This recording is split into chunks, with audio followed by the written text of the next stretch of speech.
अध्यक्ष महोदय झाले काय त्या हा जो डीपी प्रसिद्ध झाला त्याच्यामुळे तिथे पिंपरी चिंचवड शहरामध्ये एकदम सगळ्या नागरिकांच्या मनात वेगवेगळे प्रश्न निर्माण होतात आणि वेगवेगळे आरोप इथं प्रशासन राज्यातले सत्ताधारी म्हणून आमच्यावर केले जातात। अध्यक्ष महोदय माझे 2-3च प्रश्न आहेत, मी काय भाषण करत बसणार नाही। अध्यक्ष महोदय आमची लोकसंख्या 35 लाख आता सांगितली, आता ती पुढे 61 लाख 60 लाख होईल एवढी याच्या अनुषंगाने आरक्षण टाकले आहेत।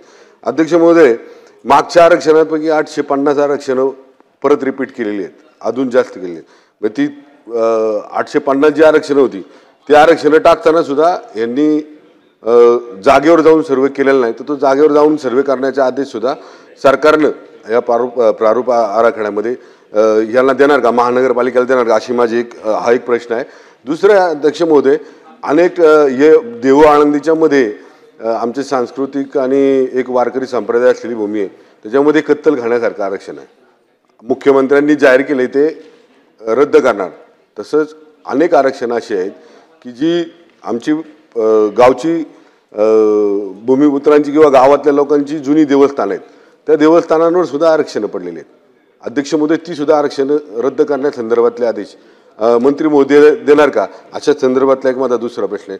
अध्यक्ष महोदय मी प्रश्न विचारतो, भाषणच करणार नाही, कारण इथं बाकीच्या लोकांना सुद्धा बोलायचं नाही, तर आम्हाला भरपूर काय बोलायला दोघांना, कारण शहरात भरपूर लोकांच्या मनात वेगवेगळे प्रश्न आहे। माझ्या इथं नागेश्वर महाराजांचं देवस्थान आहे, त्याच्या देवस्थानच्या जागेवर विनाकारण आरक्षण टाकले, तिथं लाखो 10-10 लाख लोक जेवायला येतात, 50-50 लाख जेवायला येतात, तिथं आरक्षण टाकले, ते आरक्षण रद्द करण्याचे आदेश यांनी दिले पाहिजेत।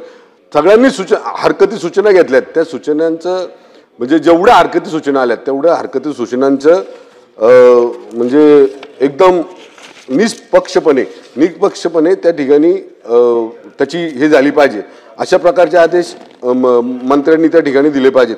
अनेक भूमिपुत्रांच्या जागा आहेत ज्या पहिल्या आता भूमिहीन होतील, या आरक्षणामध्ये ते भूमिहीन होऊन जातील, पण त्या भूमिपुत्रांना न्याय दिला पाहिजे। पहिले त्यांच्या जागा भरपूर ठिकाणी गेल्यात, अजून आरक्षण वाढवलेत, त्यामुळे ते आरक्षण वाढवल्यामुळे त्यांच्या जागाच पूर्णपणे संपून जातील, ते भूमिहीन होतील, त्यांना न्याय देण्यासंदर्भातले आदेश मंत्र्यांनी त्या ठिकाणी दिले पाहिजे। अध्यक्ष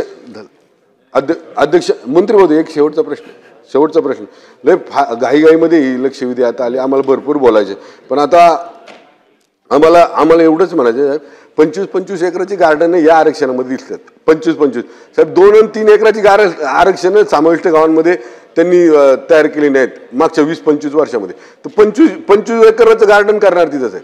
आणि दुसरा सगळ्यात महत्त्वाचा मुद्दा असा आहे अध्यक्ष महोदय, हा डीपी प्रसिद्ध करत असताना ज्या ब्ल्यू लाईन आहेत, ज्या फ्लड लाईन आहेत, ज्या रेड झोन आहेत, जिथं आपण आरक्षणं टाकलीत त्या आरक्षण लोक देत नाहीत, त्याच्या मागचं कारण काय, त्याचं अजून आरक्षण वाढवलीत, ते आरक्षण का देत नाहीत, कारण तिथला रिडिरेक्टनर नाही, तिथला आपल्याला जो दर आहे आरक्षण ताब्यात दिल्यानंतर तिथल्या शेतकऱ्यांना जे मिळालं पाहिजे ते मिळत नाही, त्या संदर्भातली भूमिका मंत्री महोदय आपण येणाऱ्या काळामध्ये घेणार का?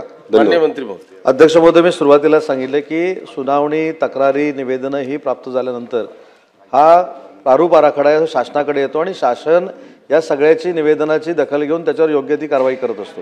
मी देखील काही दिवसापूर्वी ज्यावेळी आळंदीला गेलेलो होतो त्यावेळी मुख्यमंत्र्यांच्या आदेशानुसार आळंदीच्या बाजूचा जो कत्तलखाना आहे ते आरक्षण काढून टाकण्याचा निर्णय हा ऑलरेडी आपण घेतलेला आहे। त्याच्यामध्ये आता जे महेश लांडगेंनी सांगितले की पूर्वीपासून जी देवळं आहेत त्या देवळांवर जर आरक्षणं पडलेली असेल ती देखील तपासून बघितली जातील, परंतु महत्त्वाची गोष्ट अशी आहे की हा शासनाकडे असलेला आराखडा ज्या काय आपण तक्रारी केलेल्या आहेत, निवेदनं केलेली आहेत, ती सगळं शासनाकडे आलेलं आहे। शासन याच्यावर कोणावरही अन्याय व्हायला देणार नाही, ही शासनाची भूमिका आहे। लक्षवेधी क्रमांक 5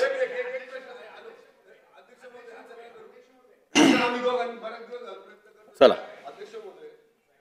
ते आमच्याकडे आहे ना जुन्या आरक्षण, मी मगाशी सांगितलं, ऐका ना मंत्री महोदय एक प्रश्न आहे, एक फार महत्वाचा आहे, प्रश्न विचारा ना अध्यक्ष महोदय।